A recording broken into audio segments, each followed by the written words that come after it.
Good evening. Welcome, college football fans. Welcome to another segment of the Dawg Call. I am your host, Armondo Black, and it is Thursday. It is Thursday, so we're going to do our preview and predictions.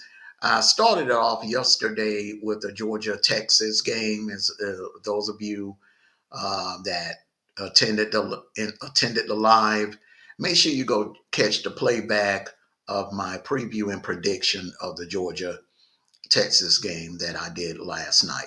Today, we're going to be talking about that showdown up in Neyland Stadium in Knoxville, 3:30 p.m. kickoff on ABC between the Alabama Crimson Tide and the Tennessee Volunteers. This is a heated rivalry. These two teams do not like each other. The fans don't like each other. A lot of chirping back and forth between the fans this week. Those of you remember 2 years ago, Bama and Tennessee played an epic game in Neyland. That game will go down as one of the greatest college football games of all time. That's got to be like in the top 25 of greatest college football games of all time. Bryce Young and Hendon Hooker, they went at it. It was a duel, a QB duel between those two great QBs at the time. Well, it's different now. We have Nico versus Jalen Miro. And it definitely, I believe it is going to deliver another epic outcome. So everyone, get your popcorn ready. We're going to do the preview, predictions, and I'm also going to give the keys to victory for both teams. So everyone, get your popcorn ready. I'm Armondo Black, and this is the Dawg Call.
Good evening. Welcome everyone to the Dawg Call. I'm your host Armondo Black. We are previewing the epic showdown in Neyland Stadium in Knoxville between the Alabama Crimson Tide and the Tennessee Volunteers. Let's get on into it.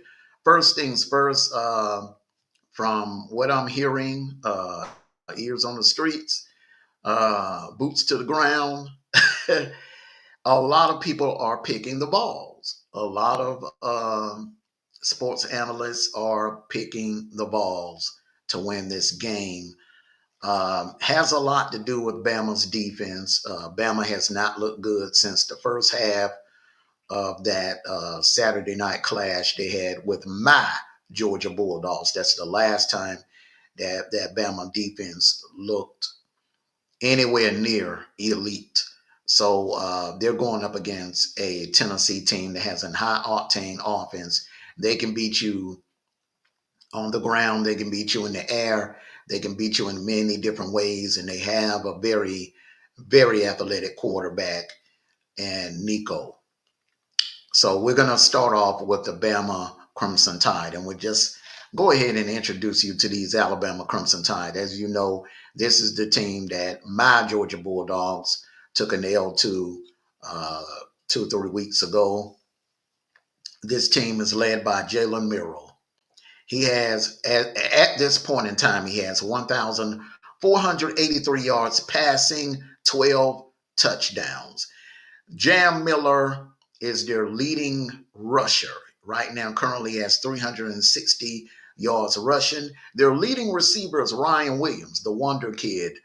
Uh, Listen, this guy's a phenom, 17-year-old. I mean, he really supposed to be playing high school football right now, but he is killing it in college right now in the SEC, in the most uh, the toughest conference in college football, in my opinion, right now.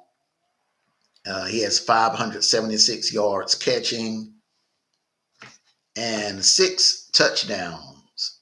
That is great. That's you can have some seniors on some teams that don't even have numbers like that. Now, the running back room.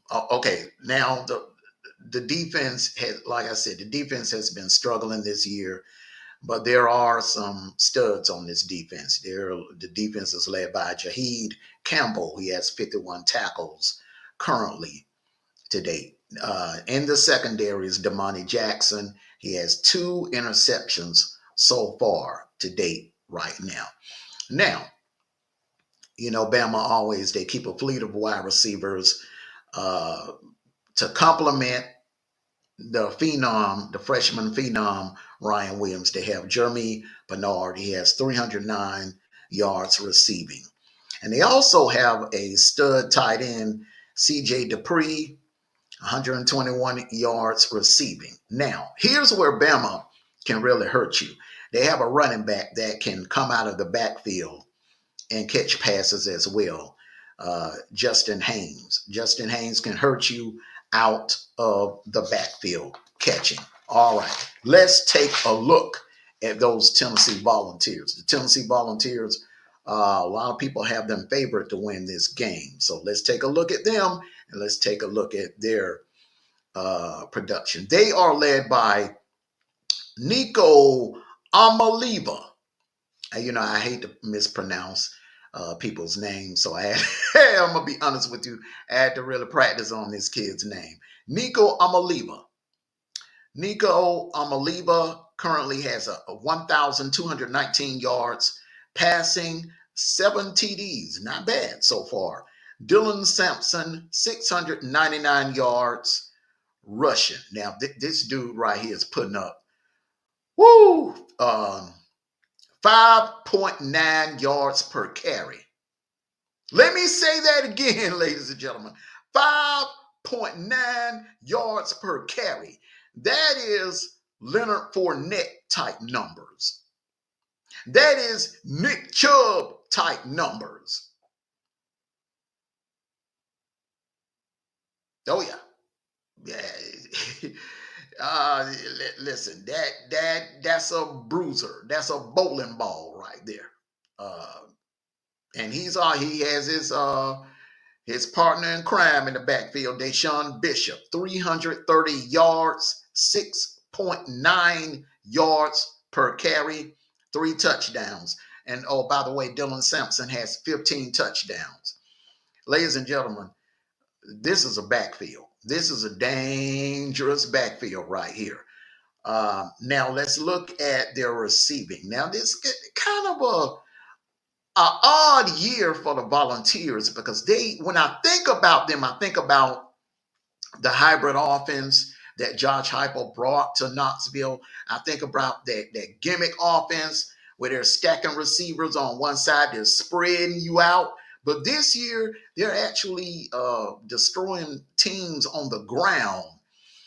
But they do have some wide receivers on this squad. Dante Thornton is their leading receiver, 295 yards receiving, 3 touchdowns. And they also have Squirrel White, Chris Brazell and Brew McCoy. Remember, Brew McCoy has been hit with a couple of injuries, but he had an amazing year in 2021. At one point in time, he was their leading receiver. And remember, he was the guy that hurt Bama. He was the guy that hurt Bama 2 years ago in that matchup in Neyland when Tennessee upset Bama. Bama came into that game ranked number 1 at the time, if I'm not mistaken. Yeah, they were ranked number 1, and Tennessee upset them in that game. So there's the tail of the tape right there, Bama and Tennessee. So let's start off for Tennessee. Keys to victory for those Tennessee Volunteers. And as strange as this may sound to say, because Tennessee's strength is the run. You got to go down. You got to test that secondary. Josh Heupel has to be aggressive, even though I know you don't have that blow over the top type of receiver. You got to test that secondary out. You got to hit Bama with some big chunk plays, and that will open up that running game. So you got to come out and go after that secondary. Don't come out trying to run on them, because Bama has a decent front seven. They have a decent front seven, and they will load that box. Kane Warmack don't mind loading the box up on you just to stop the run. So you have to go. You have to be aggressive. Josh Heupel is going to have to be aggressive. That crap that he did Saturday, and the play calling that he did against Oklahoma, and the play calling that he did against Arkansas, I don't understand what's going on in Knoxville right now. Is that's not Josh Heupel ball. That's not that hybrid offense that we've all become accustomed to watching. So they're going to have to be a little bit more aggressive and go down the field, hit Bama with some big plays, and jump on them early and jump on them often. You jump on Bama early, then you force that offense into passing situations. Then you put Jalen Miro in a situation where he has to beat you with his arm and not his legs.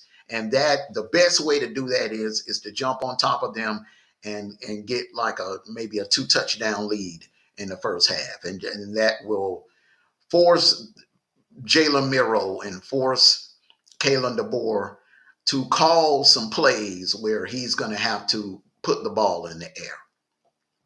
Another keys to victory is you do not allow anything over your head. Back your safeties off. Do not allow the big plays. Cut down the big plays. Do not give up any big plays to this Bama team, because that is what they live off of. They live and die off the big plays. So as long as you don't give up the big plays on defense, you are good. Force Jalen Miro to beat you with intermediate routes, crossing routes, intermediate routes, underneath throws. Force him to make those type of throws. In other words, you got to run the same playbook that Vanderbilt ran. Run the same playbook that South Carolina started running in the second quarter. And I think you'll be fine. I think you will come away with a win if you follow that blueprint there. Now, Bama, keys to victory. Bama, don't go for the home run. Don't come out going for the home run, because they're going to be waiting for that. They are going to be waiting for that. Tennessee has a decent secondary. They have a decent, it's not elite, but it is decent. All right, decent enough to where they can cause a little havoc in that secondary. So you want to come out, establish the run. And this is one of those games you got to put the ball in the hands of Jalen Miro. You got to put the ball in the hands of Jalen Miro.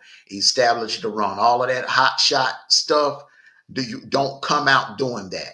Come out and wear that ball's defense down. Wear that front seven down. You got to unclog that front seven. You got to keep them honest. Run, RPO, Run, run, run, hit the edges.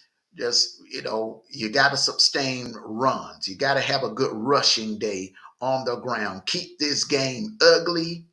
Keep this game short. Keep that hybrid offense off the field. Keep Nico off the field as much as possible. You got to win on first down. You got to win on first down, Jalen Miro, which means you cannot take sacks on first down. You have to win. It is imperative that you win on first down. It's very important. You cannot take sacks. You cannot be in a situation, in other words, where you're 2nd and 15. All right, and that leads me to my next thing. Eliminate the dumb penalties. The dumb penalties, the recklessness, eliminate that. You want to play a mistake-free ball game because you're playing for your playoff lives. This is it. Both teams, it is imperative that both teams win this game. Neither team, in my opinion, can afford a loss in this game. Because looking at what Bama has ahead, Bama, you have LSU, Oklahoma, and Auburn ahead. Tennessee, you got to go to Athens and play Georgia. So if you don't want a situation where you're going to Athens with 2 losses, which means the game in Athens becomes an elimination game. Remember, 3 strikes, you're gone. I don't see any team in the SEC getting in the playoffs with 3 losses. I don't give a damn. I don't give a damn what Paul Feinbaum says. I don't give a damn what that applehead Josh Pate says. I don't give a damn what Heather Dinich or whatever the hell her name is says. No team, and listen to me real good now. Listen to me real good. No team is getting in the playoffs with 3 losses. Ain't happening. Ain't happening. And 2 may not even be a guarantee, depending on how crowded the field is. I would take my chances with 2 losses, but 3, you don't want that. So neither team can afford to lose Saturday's matchup. Reason is because you have teams on your schedule that you don't match up well with. Bama has LSU remaining on their schedule that they do not match up well with. And Tennessee has Georgia. They have to go to Athens. That has been a house of horror for Tennessee. Tennessee has not won there since that lucky Hail Mary catch in 2016. That was almost a decade ago. All right. So listen, it is imperative. Both teams need this game. And Bama really needs this game because even though you beat South Carolina last week, the fans it did not feel like a win.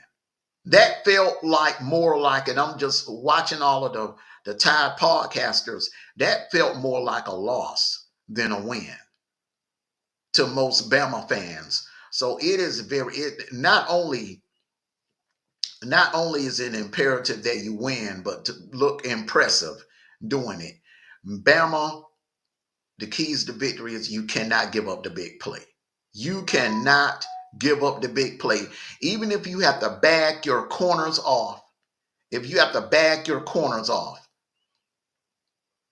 bag them off and allow a few things underneath. But do not let, and I repeat, do not let anything,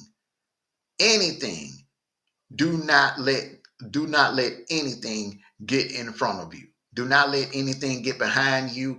It is over because these Tennessee wide receivers are fast. These guys, it's like a 4x4 relay team. These guys are fast. So once they get the jump on you, they get the beat on you, it's over. You're not catching them. You are not catching them. I would blitz Nico. I would definitely blitz more. I would load the box up and send more men than they can block and shut down that running game. You got to win on first down on defense. The Tide defense has to win on first down. It is imperative. And this is what I want everyone to pay attention to. Pay attention to who wins in the trenches. Pay attention to who wins on first and third down on both sides of the ball. And that is when you will know exactly how this game is going to go. Coming to this game, if you want to talk about the trenches, the advantage would go to Tennessee as far as D line. No doubt about it, no question about it. Tennessee has the better D line. O line, I would have to go push on that, pretty much kind of neck and neck on the O line. As far as like offense, explosive weapons on offense, they're kind of neck and neck on that as far as wide receivers and explosive. Well, Bama has the more explosive player on their team. The player that is the most dangerous on the field is Ryan Williams, and then Jalen Miro as well. So, but Bama on defense, you got to shut that run game down. And I'm dialing up some corner blitzes. I'm dialing up some safety blitzes. I'm not letting Nico sit back there and dance all night.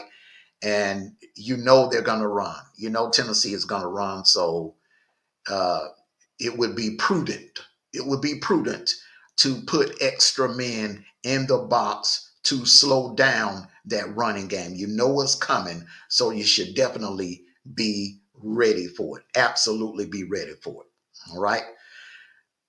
Now, with all of that being said, now it is time for my prediction.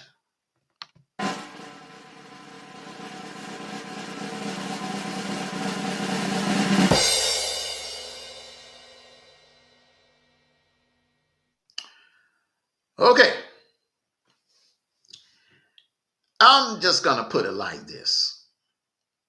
I think that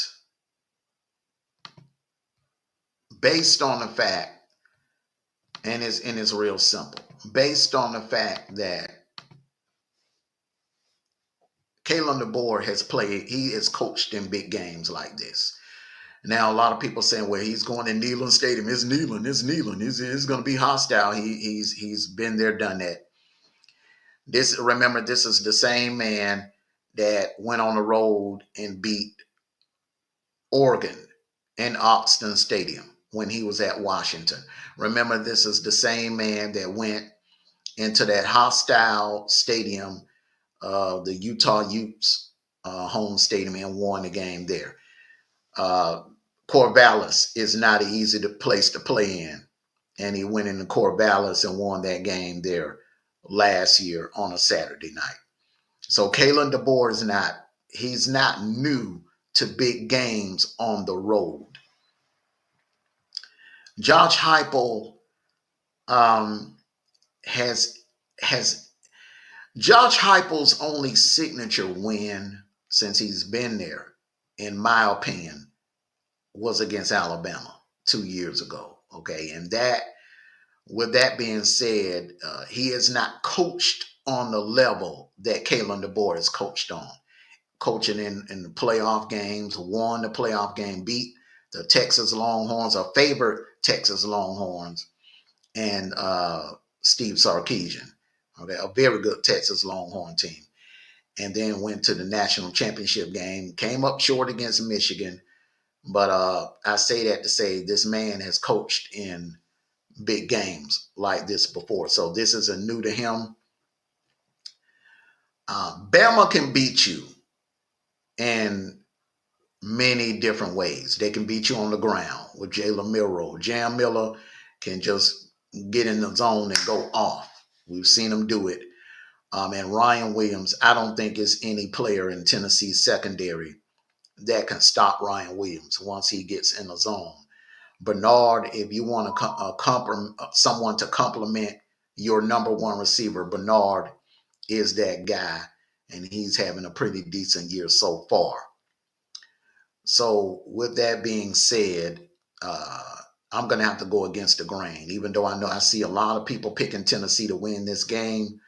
I'm going to have to go against the grain, and I am picking the Alabama Crimson Tide.